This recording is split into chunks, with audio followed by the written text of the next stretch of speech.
C'est pourquoi ne te préoccupe pas de ceux que tu as laissés dehors avant d'entrer ici. Parce que tu vas sortir avec un nouveau mandat et une solution. Car le Père prend soin de ses enfants. Ce jour, le thème que le Seigneur m'a mis à cœur est bizarre. Engage le ciel pour ta bataille. Le thème c'est quoi? Engage le ciel pour ta bataille. Est-ce que tu peux le dire avec plus de conviction? Engage le ciel pour ta bataille. Est-ce que tu peux exhorter ton voisin en lui disant avec conviction? Engage le ciel pour ta bataille. La vérité c'est que chacun de nous a une bataille. Chacun de nous a un combat. Chacun de nous a en face soit le juge unique, soit Malek. Et face aux deux, il faut une bataille. Qu'est-ce que Dieu attend de nous? Quand il nous raconte l'histoire du juge unique, cet homme qui ne craint pas Dieu, cet homme qui n'a d'égard pour personne, cet homme qui s'en fout de ceux qui sont autour de lui. Qu'est-ce que le Seigneur veut nous enseigner, mes bien-aimés, frères et sœurs?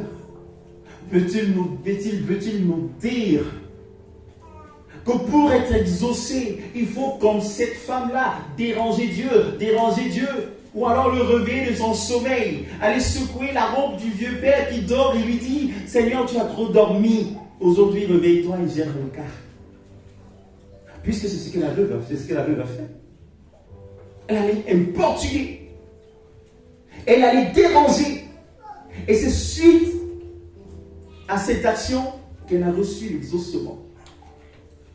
Comment réagissons-nous souvent face au silence de Dieu? Est-ce qu'il vous est arrivé déjà de prier, d'avoir juste comme réponse un silence, le silence? Est-ce qu'il vous est arrivé de demander de ne rien recevoir? Est-ce qu'il vous est arrivé de frapper et personne n'ouvre? Qui ici est exaucé à 100%? On a les problèmes. Mais qu'est-ce que Jésus veut nous enseigner? Pourquoi Dieu ne réagit pas? Parce qu'on n'a pas suffisamment crié? Parce qu'il est fatigué, trop occupé? Dis à ton voisin, il ne s'agit pas de ça.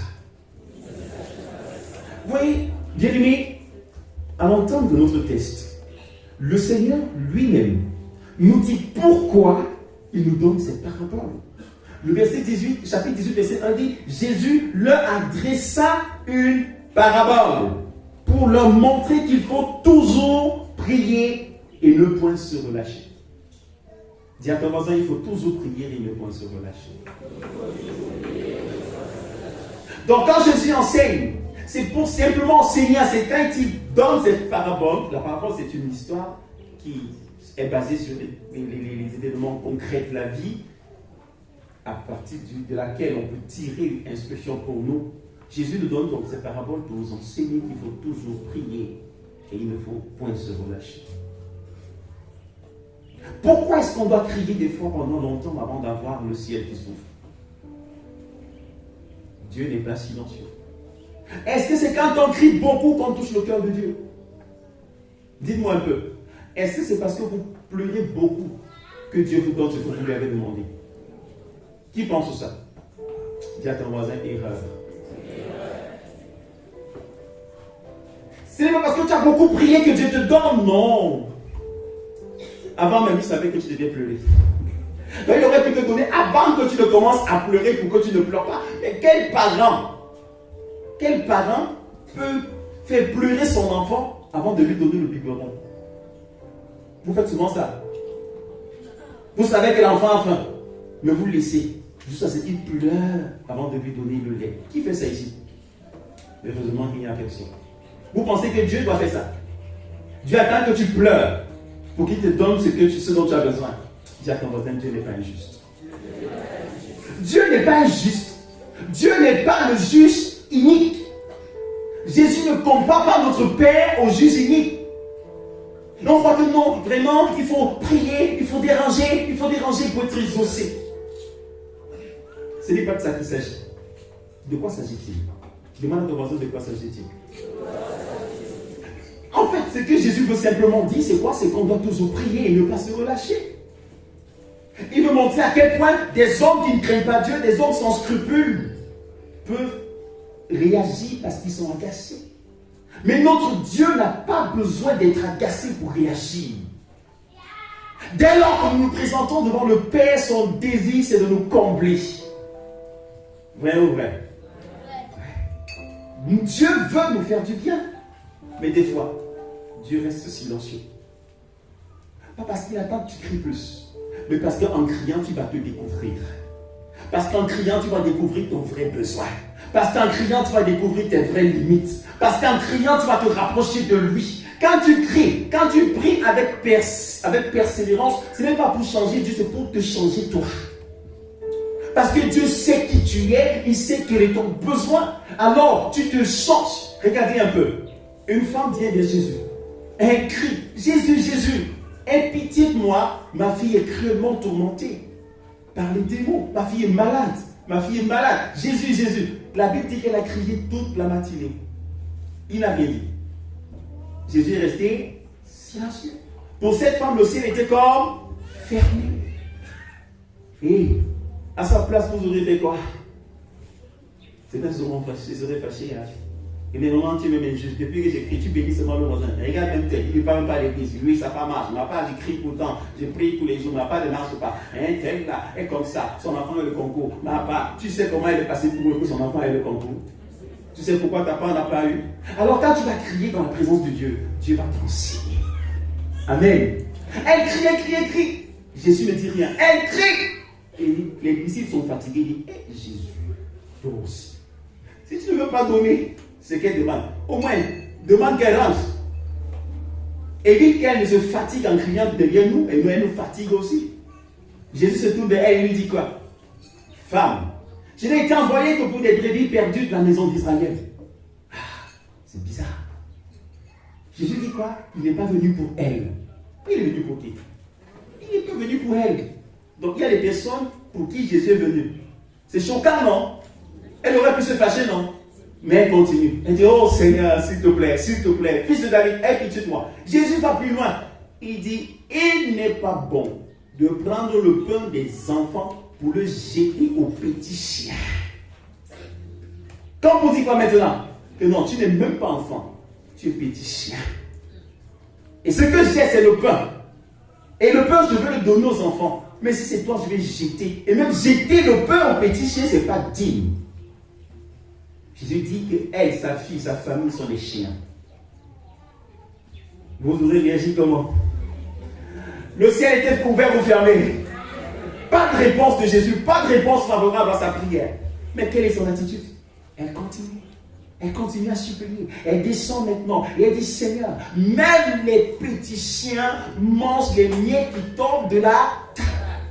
Qu'est-ce qu'elle est en train de faire? Jésus est en train de l'enseigner par le refus, par son insistance. Elle est en train d'apprendre. Elle apprend que Jésus n'est pas venu pour tout le monde. Alors elle monte.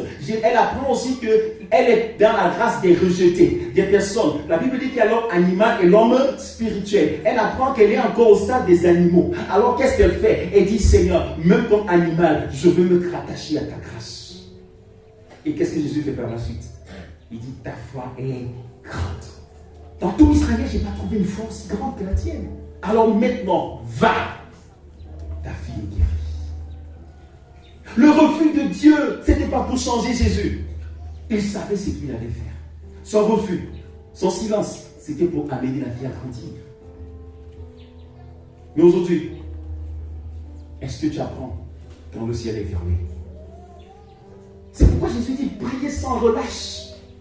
Il dit, Jésus leur raconte la parabole pour deux choses. Un, leur apprendre qu'il faut toujours prier. Quand Jésus dit, ça semble être une redondance, une tautologie. Quand on dit, il dit, regardez bien le verset 1. Jésus leur dit qu'il faut toujours prier et ne point se relâcher. Est-ce que quand on prie toujours, on se relâche? Si on dit qu'on fait quelque chose toujours, ça veut dire quoi? Qu'il n'y a point de relâchement. Mais on voit que l'emphase est posée sur quoi? Sur l'insistance. Sur une vie qui devient une tradition. Une vie qui devient un mécanisme. Le fait de demeurer devant le trône. Dieu est bon. Il est fidèle. Il veut te bénir. Il veut te donner ce dont tu as besoin. Mais avant, tu as besoin de quoi? De prier. Tu ne pries pas pour attirer l'attention de Dieu.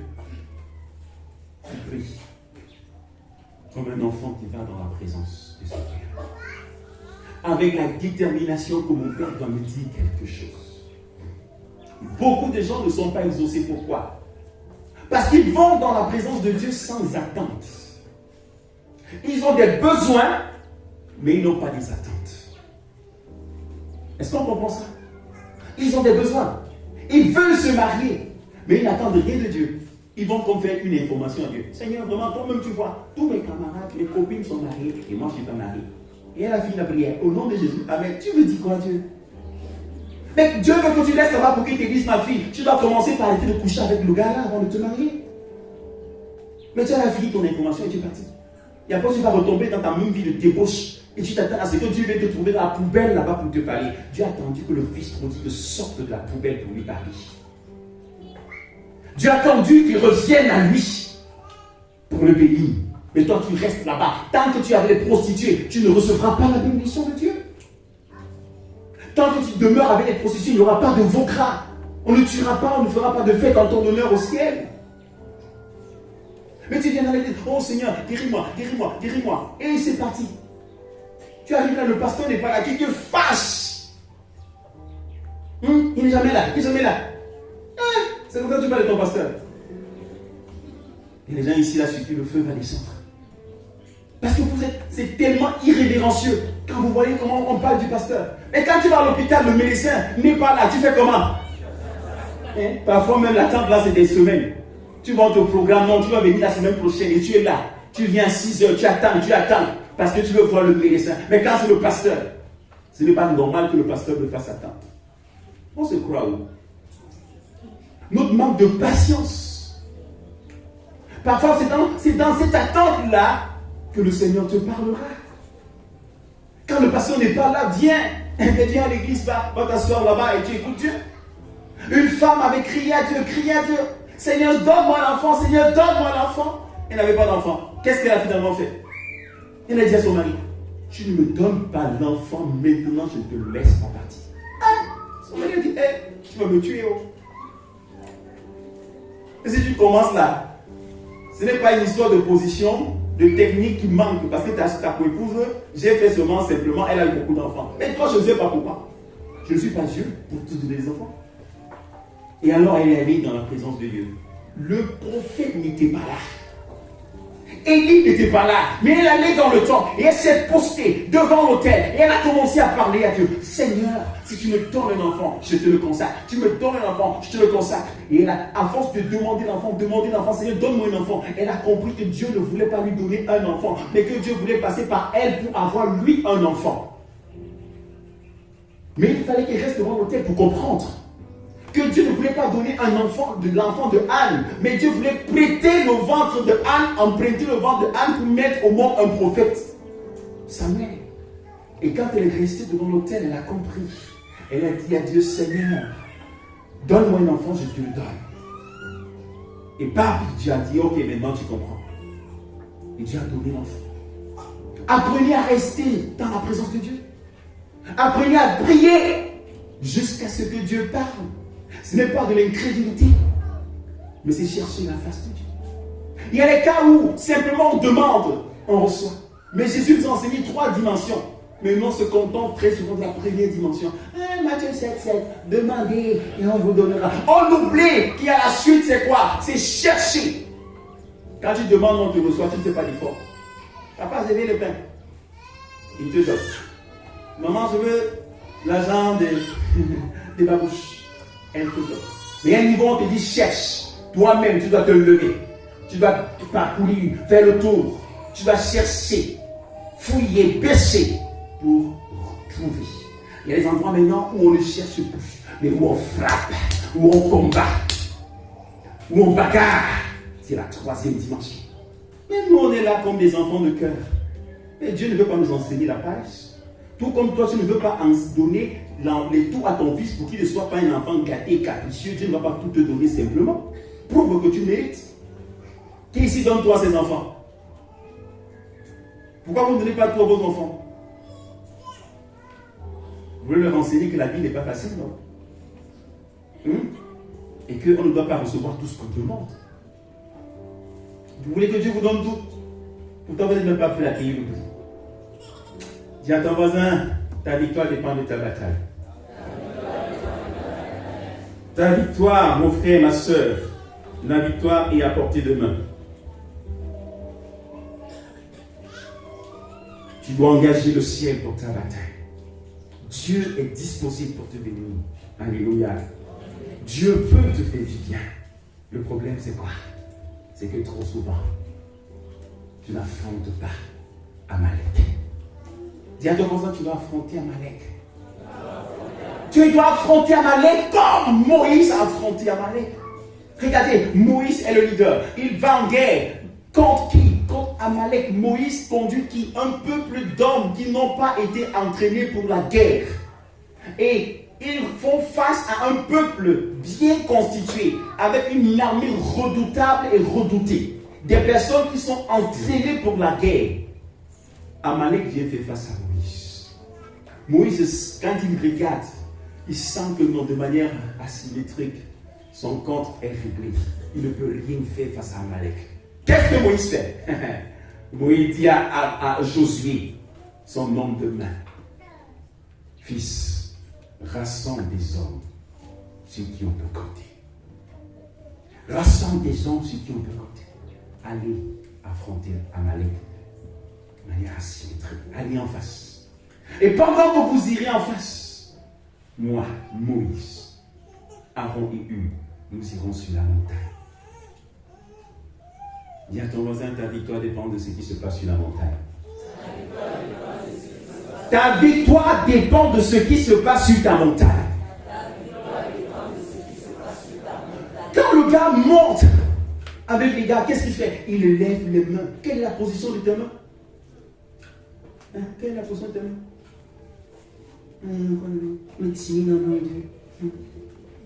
Mais Dieu aime les gens qui rendent grâce. Il aime les gens qui lèvent les mains pour le bénir. Il aime les gens qui lèvent les mains pour donner à ceux qui n'en ont pas. Il aime les gens qui lèvent les mains pour soutenir son œuvre. Dieu veut les Moïse qui vont lever la main. Et la position de tes mains, la position de tes pieds sur la montagne détermine ce qui se passera au bas de la montagne. Et pendant que Moïse lève les mains sur la montagne, quelque chose se passe. Josué terrasse Amalek. Mais dès que les mains de Moïse se fatiguent et se baissent, qu'est-ce qui se passe en bas de la montagne? Tu comprends, mon frère, ma soeur, que le problème, ce n'est pas Dieu, c'est toi. Si le diable te passe des zolos tout le temps, c'est parce que tu n'es pas sur la montagne. C'est parce qu'il n'y a rien qui est fait sur la montagne. Tu es tout humain. Tout pour toi, c'est la chair. Tu combats seulement avec ta petite intelligence. Tu penses que tu es plus sage que le diable. Il a existé avant toi. C'est ton ancêtre. Il connaît. Il a l'expérience. Tu penses que tu peux être plus sage que le diable. Tu penses que c'est l'entraînement qui compte? Non. C'est ce qui se passe sur la montagne. J'ai reçu une de mes filles en semaine qui est venue me dire ce qu'elle m'avait déjà dit un jour. Mais elle m'a dit une autre chose. Elle m'a dit, pasteur, un jour, mon enseignant m'a dragué. J'ai refusé. Il a insisté et j'ai refusé. Il a commencé à être méchant envers moi. Et un jour, c'était un gars du Nord. Et un jour, il m'a regardé et il m'a dit méchamment, c'est qui ça l'homme qui est derrière ta vie? Et il lui a dit, je suis venu vers toi, mais j'ai vu ton pasteur. Il a vu qui? Son pasteur. Il y a un homme derrière ta vie là. Il fait qu'on n'arrive pas à te toucher. Et elle me dit, récemment encore, et hier elle est venue encore, et elle m'a dit, pasteur, au travail, il y a un client, à qui je perçois comme collectrice de l'argent. Et le gars m'a dit, j'ai voulu te faire un truc, mais ton pasteur a barré la route. Je parle de Lopo, notre fille qui est là. Est-ce qu'elle peut se lever?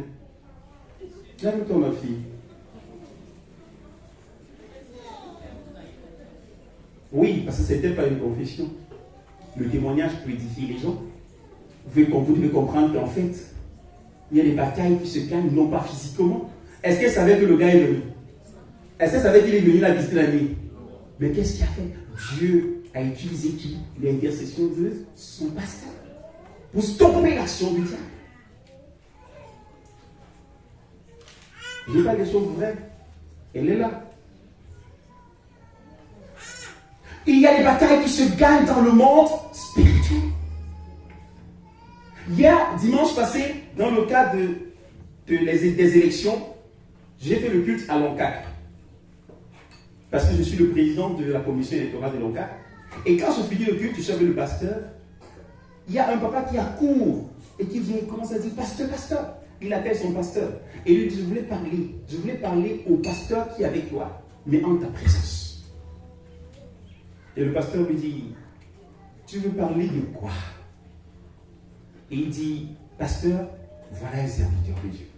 Et puis j'ai dit, oh, faut pas qu'il me froisser les gens ici.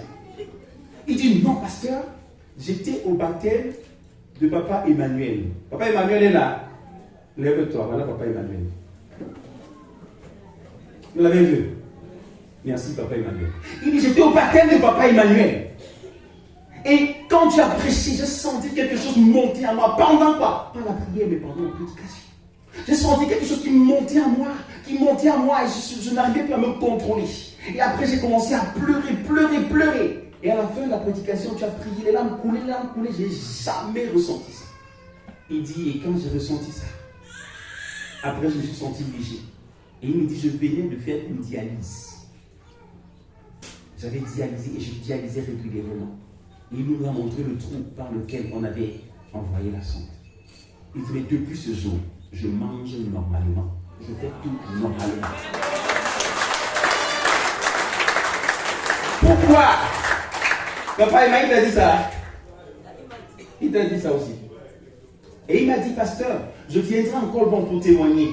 J'ai dit, ok, nous sommes là. Le pasteur ne me connaissait pas. Le pasteur n'avait pas rendez-vous avec lui. Mais parce que le pasteur était sur la montagne, des choses se sont passées dans la vallée. Alors si tu acceptes aussi de temps en temps, non seulement de te rattacher à Moïse qui est sur la montagne, d'honorer le Moïse que Dieu a placé pour prier pour toi, mais si toi aussi de temps en temps, tu te places à côté de Moïse, tu auras la victoire dans la vallée. Dans la vallée, Moïse à un moment a été fatigué. Et quand il s'est fatigué, qu'est-ce qui s'est passé? Il a baissé les mains. Et quand il a baissé les mains, quand il a arrêté de prier, qu'est-ce qui s'est passé? On a gagné le peuple. Il y a des fois, vous fatiguez le pasteur. Le pasteur ne va plus prier. Pourquoi? Parce que vous êtes capricieux. Quelqu'un est petit par lui, il se fâche parce que le pasteur ne va pas venir. Je suis dit qu'il est bien près de l'église. Maintenant, parfois, le pasteur veut gérer le caprice des gens. Au lieu de prier pour les gens, il commence à courir après les gens. Qu'est-ce qui est le plus important? Que le pasteur soit au front avec vous ou qu'il soit sur la montagne? Qu'est-ce qui est le plus important? Que le pasteur soit en train de prier pour vous ou qu'il soit en train de chercher la nourriture pour sa famille? On dit à porter et dit, le pasteur demande trop. Ah!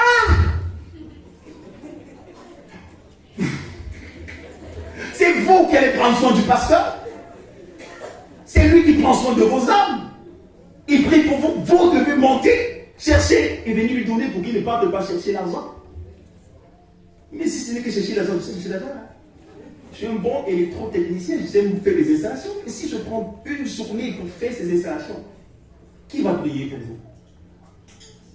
Je n'ai pas dit que vous ne devez pas prier pour vous. Mais je dis que c'est ma responsabilité comme berger de le faire. Et même si vous ne le faites pas assez, je dois le faire. Et pendant que je préparais cet enseignement, le Seigneur m'a enseigné davantage là-dessus. Il y a un moment, je priais avec le registre paroissial. Je prends le registre, je parcours les noms et je commence à prier pour les gens. Il y a ton nom dans le registre, pasteur. Il y a ton nom. Tu vas arrêter les choses. Il y a un moment où le Seigneur m'avait dit l'année passée, prie pour les chrétiens. Et il m'a orienté dans le registre. Je prenais, je lisais les noms en priant. On vous dit, inscrivez-vous dans le groupe, dans le cahier de la paroisse. Est-ce que c'est payant? Est-ce que c'est payant? Pourquoi vous ne le faites pas? Ce qui se passe sur la montagne détermine ce qui se passera dans la vallée. Et quand les mains de Moïse sont tombées, il y a 2 hommes qui ont dit, non Moïse, tes mains là ne peuvent pas rester baissées. Tu es le leader spirituel. Tes mains doivent toujours être élevées. Pourquoi? Parce que notre vie et la vie de nos familles dépendent de la position de tes mains. Alors ils ont posé le caillou. Ils ont fait asseoir Moïse. Et ils ont tenu la main. Moïse ont dit à Moïse, même si tu ne veux pas, nous allons seulement lever tes mains. Est-ce que les gens ici sont prêts à se battre pour que le nom du pasteur reste élevé? Hein? Ils ont dit non, même si tu ne veux pas, nous on va t'encourager à prier. Nous, on va t'encourager à rester connecté à Dieu. On va t'apporter le nécessaire pour que toi, tu t'occupes du spirituel. Alléluia. Les hommes doivent se réveiller. On prêche comme ça, le pasteur comme ça, c'est ce qu'il veut comme ça qu'on apporte la nourriture. Comme ça qu'on apporte la viande. Je n'ai pas besoin de ça. Je n'ai pas besoin de ça. L'année passée, j'ai dit dans cette paroisse que personne ne va donner plus que moi. Vous vous rappelez, non? J'ai vérifié. Mais il y a un homme qui m'a dépassé. Il y a Papa Ndimo qui a dit, il a dit, pasteur, moi et toi là. Et quand il montait, je montais. Il montait. À un moment, j'ai senti que non, le père là. Parce que oui, il faisait plus que moi. Moi, je suis pasteur, mais lui, il est autre chose, non? Bon, on comprend. Mais il y a des gars qui n'ont même pas relevé le défi. Pourtant, ce sont des passes en or que Dieu vous donne pour inscrire vos noms dans le livre d'or. Il n'y a plus de bonheur à donner, à recevoir. Voilà le temps des dons de reconnaissance. Qu'est-ce que vous avez donné à Dieu? Qui a pensé, qui a planifié ces dons? Qui a pensé à ces dons cette année? On est là, on est subis. Quand on parle, ça ne nous concerne pas, on est à côté.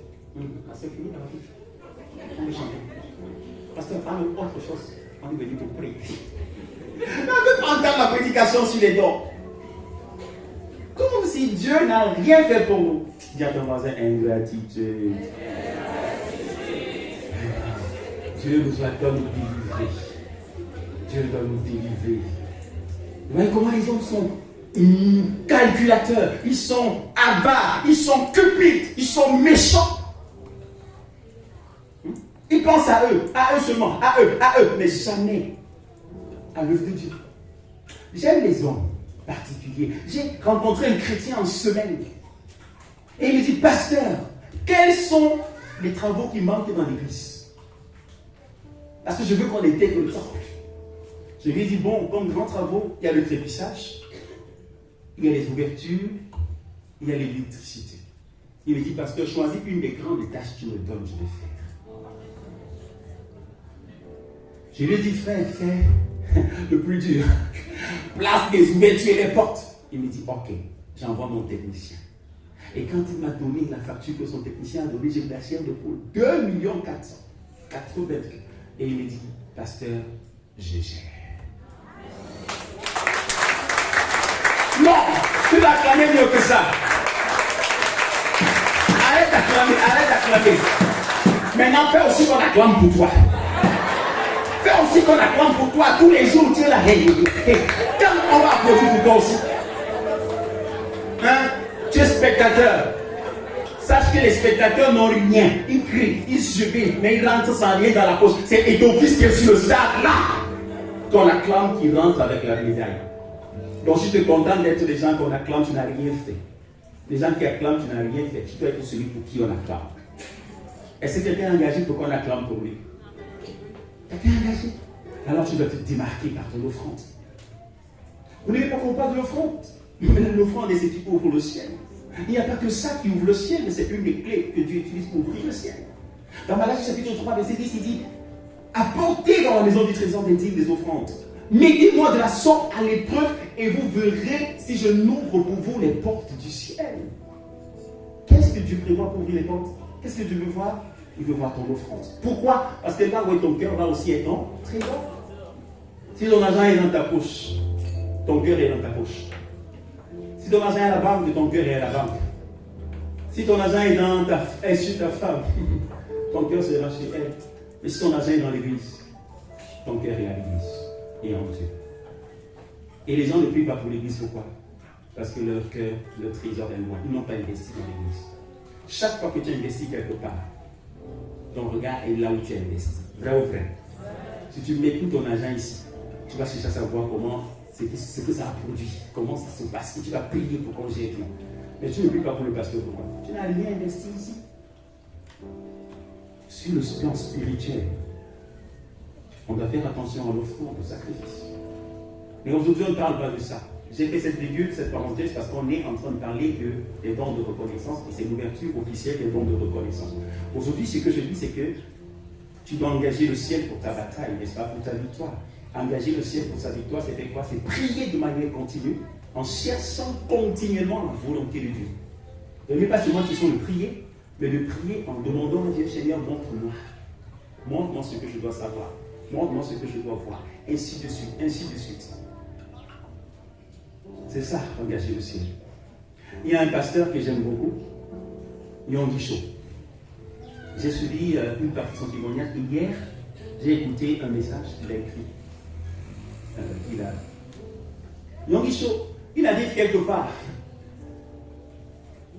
Et on veut manger. Et on dit à Yonggi Cho, homme de Dieu, prie pour bénir le repas. Il a appris la prière. Il a commencé. Pam, pam, pam, pam, pam. 1 heure est passée pour bénir le repas. 2 heures est passée. 3 heures est passée. 4 heures. 5 heures. Le pasteur qui est assis. On avait les 4 heures là, mon ami. Le repas est froid. Toi, tu es venu. Quelle est ta mission?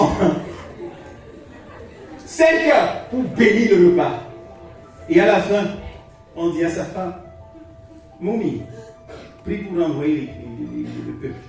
Elle a déclenché 1 heure, 2 heures, 2 heures ça. Seulement pour dire allez en paix. Quand elle entre dans la présence de Dieu, elle ne peut plus ressortir. Et toi, quand tu es dans la présence de Dieu, quelle est ton attitude?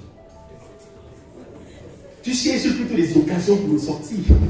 Tu as jamais ton téléphone et tu espères qu'on va t'appeler pour que tu répondes à un coup de fil urgent qui peut te donner l'argent. Mais quand tu entres là-bas, Jésus veut que tu entres, tu fermes la porte. Il y a un pasteur qui allait à une conférence de la femme, on appelle la femme la commande, je crois, Catherine Pullman. Il est allé à la conférence de Catherine Pullman. Tellement il a été challengé par le message de Catherine Pullman, par l'onction qu'elle dégageait. Il est entré chez lui. Il a dit à sa femme, cette clé que tu vois, je vais t'envoyer par le fond de la porte. Et tant que tu n'as pas entendu, je l'ai vu, n'ouvre pas la porte. Il est allé dans sa chambre, il n'y a pas de frigo dans sa chambre. Il a commencé à crier à Jésus. Crier à Jésus. 1 jour est passé, 2 jours est passé, 3 jours est passé, 4, 5, 6. Et c'est le 7e jour qu'il a crié, je l'ai vu, je l'ai vu. Et sa femme a ouvert la porte. 7 jours. Sa femme a dit, frère, prends la clé. Moi aussi, je vais entrer là-bas. Elle a tapé 3 jours et elle a aussi crié, je l'ai vu. Est-ce que toi tu as vu quelque chose? Qu'est-ce que tu vois quand tu fermes les yeux? Est-ce que tu vois quelque chose? Il a dit dès qu'il ferme les yeux, il voit seulement les gens qui le poursuivent. On voit seulement les lions, le buffle, on voit les grands avec les couteaux, on voit les gens avec les marabouts, avec ceci. Mon ami, c'est parce que toi tu le voyais que tu vas les voir. La nature aura dû.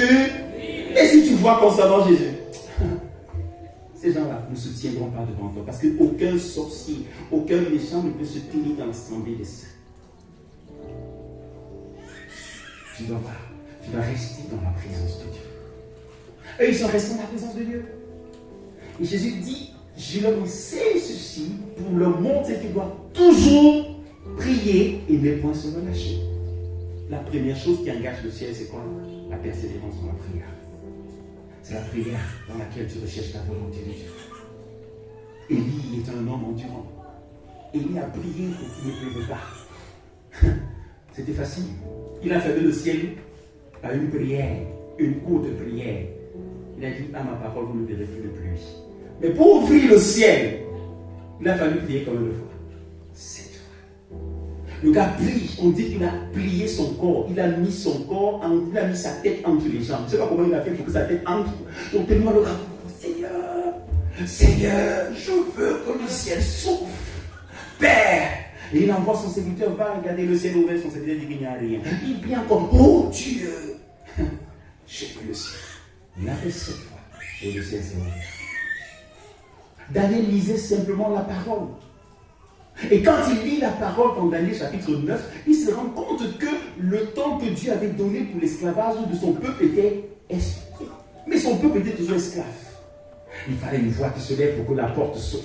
Alors Daniel est allé dans Daniel chapitre 9 et il a crié à Dieu, pleuré.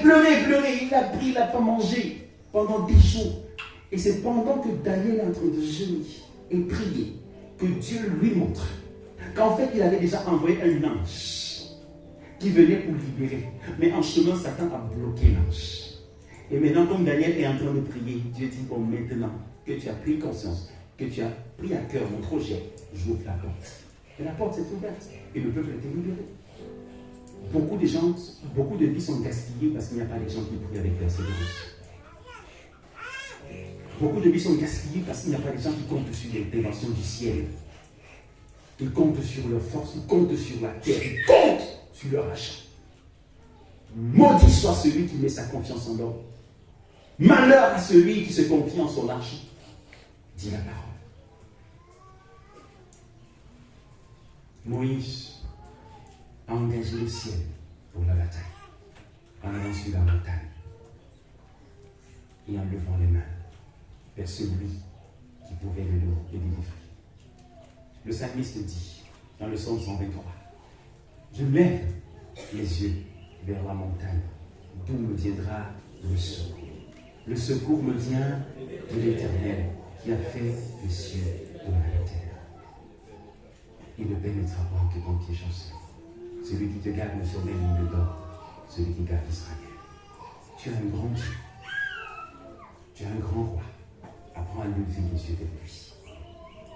Avant de regarder à ton problème, avant d'aller voir le docteur, Josué est parti affronter le problème physique. Mais avant d'affronter le problème physique, Moïse a affronté le problème sur le plan spirituel.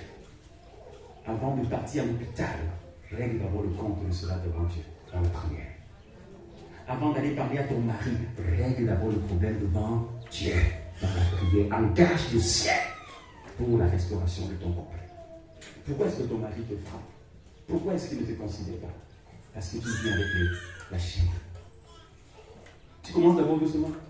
Chérie, vraiment, tu sais que depuis la rentrée, les enfants ne sont pas partis à l'école, machin. Et il te dit, ah, je n'ai pas l'argent. Oui, tu dis toujours comme ça. Et pourtant, tu prends les pièces chaque jour. Oui. Et puis il dit, ferme ta bouche. Quand tu continues, tu te frappes, tu dis, mon mari me persécute. Pasteur, prier pour mon mari. Non, tu dois t'engager, monsieur. Avant de parler à ton mari, parle d'abord à Dieu. Parle d'abord à Dieu. Et si tu as suffisamment parlé à Dieu, Dieu te dira, honore ton mari, même s'il est irresponsable. Je vois le conseil.